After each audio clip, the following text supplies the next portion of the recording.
secure it. Make sure it's tight. Then you're going to work your way up, over, and around the knee, working your way to the outside of the body. Now, as you get above the knee, you want to be pinning this tendon here at the very end. At the top, you want to tuck the material underneath. Welcome to Squat Rex. We have a little bit of material. Today we're going to talk about wraps, belts, and suits. A good knee wrap will definitely add pounds to your squat. Depending on your needs and on if you are going to power lift, you'll decide on the length of the wrap that you need. Powerlifting wraps made specifically for powerlifting, usually are no more than 2 meters in length. The purpose behind the wrap is to add as much support and area to your knee as possible. In effect, you're making the joint bigger and more durable. If you have a powerlifting wrap, it's going to be 2 meters in length, but you'll be able to stretch it much, much longer. You want to stretch it as far as possible as you are putting the knee wrap on. If you don't, it will not be giving you the support that you are expecting.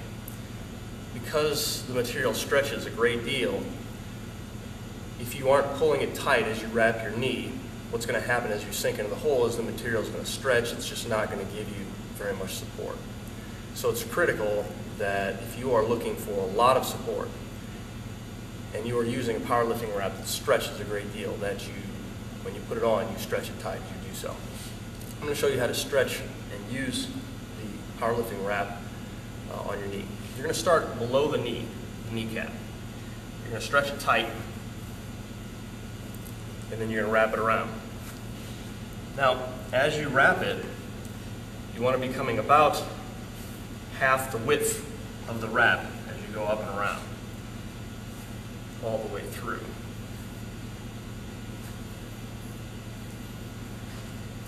You're going to come up above the kneecap, and as we finish this wrap, we're going to try to bring it to the front and tuck it in underneath the wrap.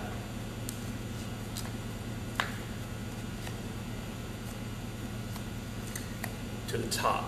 Now we want this excess wrap coming up to the top of our knee if we are doing powerlifting, because we want to give the illusion that the top of our knee is higher than it really is.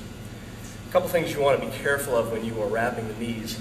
You want to make sure that the excess material is not bunching up right behind the kneecap.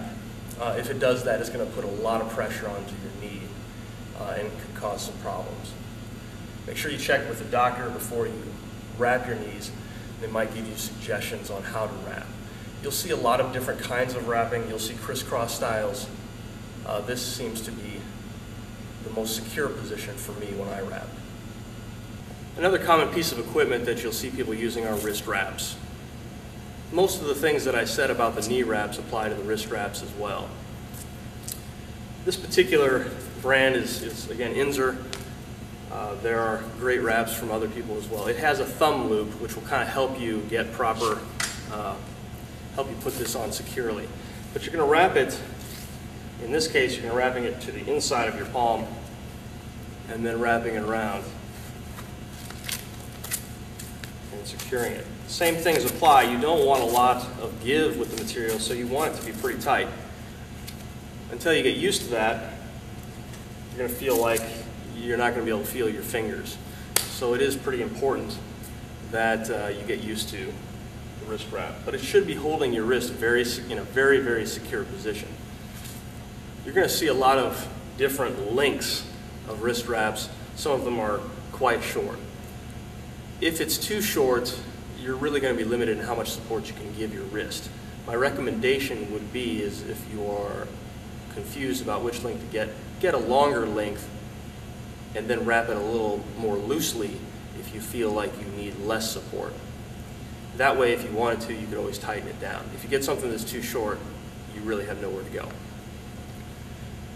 The same thing happens here on the other side. Notice that in this case, I'm now wrapping to the outside of the wrist, which is a bit confusing.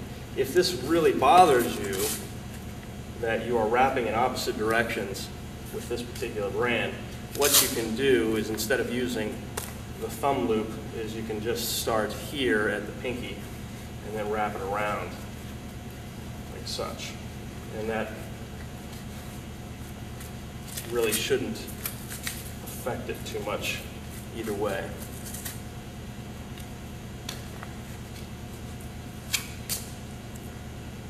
Voila. The most common piece of equipment you'll see squatters using is a belt. You'll see this kind of belt commonly in gyms. It's a belt you can pick up just about anywhere. It's a very thin piece of leather that will have one or two prongs here. Usually it's going to be tapered to the ends, and it's going to have a wider base for your back. The width is going to be negligible, and as you put this on, you will feel this one's a bit small, but as you put it on, you are going to feel a little bit of intra-abdominal pressure that's going to help you maintain pressure throughout your squat. A belt like this will stretch out pretty quickly and really will offer minimal support. If you are serious about squatting heavy weights, if you're interested in powerlifting, you probably would end up purchasing a belt like this. Powerlifting belts typically are going to be 10 millimeters or 10 or 13 millimeters in width. And they're going to be either single or double pronged, and you might even actually have what's called a lever belt as well. The advantage of the two prong over the single prong is that there's a little bit of up and down security of motion that you wouldn't have in the single prong. It's going to prevent, the double prong is going to prevent the belt from twisting a little bit on your body. However, the single prong would be a lot easier to put on. The lever belt would be the easiest to put on, but it's harder to adjust on your body. There is some controversy over the use of belts. Paul Chek, who is an amazing thinker when it comes to weight training, says that the belts will can actually cause you lumbar injury. I might be misrepresenting him here, but I believe his argument was that as you use the belt,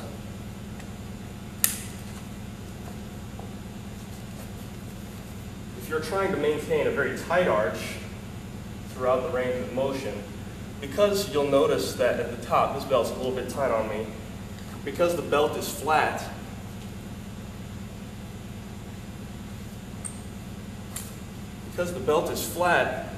as I arch, up here at the top of the belt, there's going to be not much pressure, but at the bottom of the belt, it's going to be pushing down on the bottom of my spine.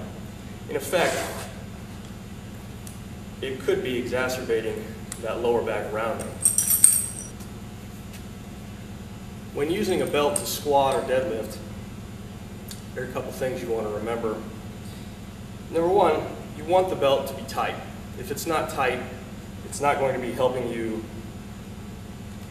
increase and maintain good intra-abdominal pressure throughout your lift. Number two, if the belt is too tight, it's not going to really allow you to engage your abdominal muscles. By having it a little bit loose, you are able to, in Louis Simmons' words, push against the belt with your stomach. Again, you want to ready your stomach as if you are preparing for a blow. So as you flex the abs, you want to, in effect, be almost pushing against the belt. The belt can help you learn this pressure.